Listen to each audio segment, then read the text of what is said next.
lifting and keep. Margarito Pilones, CCC NAP. Magpapasalamat ako ngayon sa pagpapalitan dito na ayun na ito nangyari.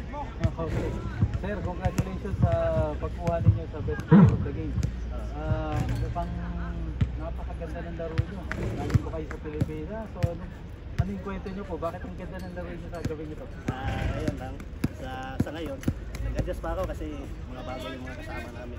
Pero nagpapasalamat pa rin ako sa mga kasama ko na sila nagtulong-tulong rin sa ano, kasi hindi naman ako maging ganito kapag walang mga kasama.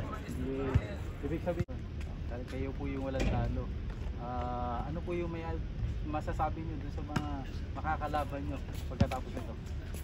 Magpapasalamat rin ko sa kanila na binigyan rin kami ng magandang play sa kanila. Tapos ano lang, kulang lang sila, tapos kami, kompleto kami.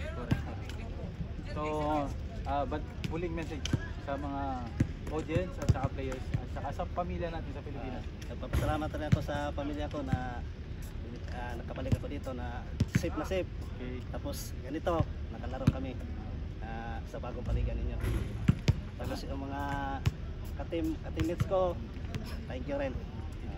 Tapos yung mga kalaban namin, sa sunod pa season. Thank you very much. Sige, Congratulations ulit, sir. Okay. Congrats, sir.